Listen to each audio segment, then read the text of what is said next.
Well, House Majority Leader Steve Scalise, a Catholic, is a 16-year veteran of Capitol Hill and the #2 Republican in the U.S. House. But he has another story to tell, how his faith helped him with a number of life-threatening challenges, most recently a blood cancer diagnosis and treatment. Capitol Hill correspondent Erik Rosales sat down with him to get his thoughts.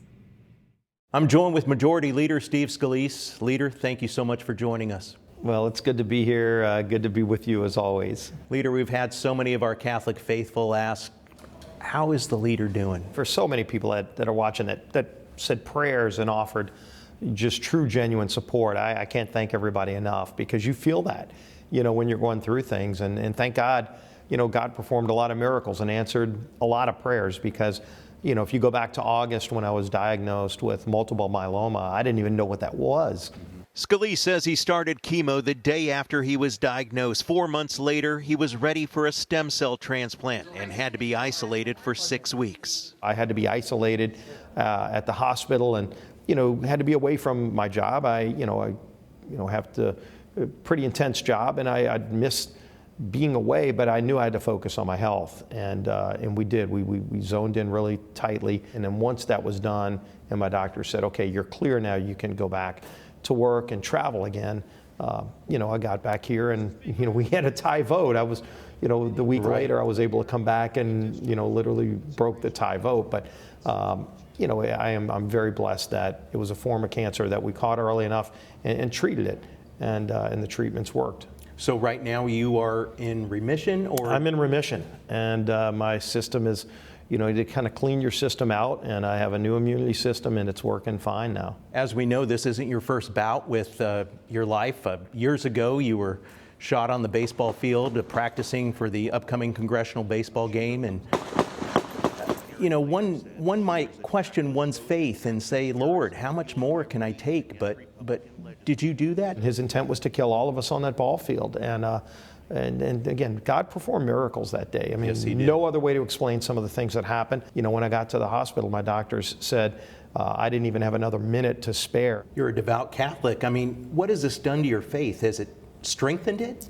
It's strengthened it in so many ways, and it also put a different focus too on what is really important in life. I said, I've got to put this in God's hands, and I said some really direct prayers to God, asked Him for some heady things, and I started thinking about my young kids, my daughter, and wanted to make sure I could go to her wedding. Scalise says he prays each night, thanking God for his day, even for the hardships. What advice would you have for others out there, faithful, who are battling cancer or life-debilitating diseases? God gives you the strength to get through it, and He puts people around you and recognize that.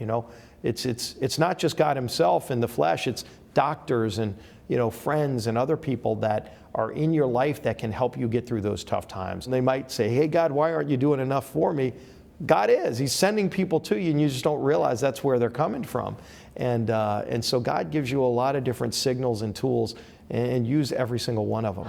With all the protests and violence taking place around the world and in this country, the Majority Leader says, just like former President Ronald Reagan said, freedom is only one generation away from extinction, and we all need to preserve that freedom. I would say to any of those people that hate America, that are living here and chant all kind of anti-American slogans, where would you rather be? Because, by the way, you're free to go to that place if there is. And they never name a place, by the way. They just want to ruin this place, and we can't let that happen.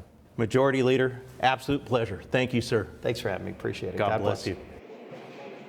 It certainly was a pleasure. The Majority Leader tells me that he believes God has him right where He wants him, and he will continue to serve the people of Louisiana. I do want to let you know of an update about some legislative news. Either tonight or early tomorrow, the Senate is expected to vote and pass the $95 billion foreign aid package providing aid to both Israel, Ukraine, and Taiwan.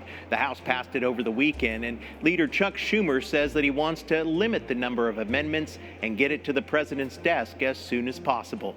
At the Capitol, Erik Rosales, EWTN News Nightly.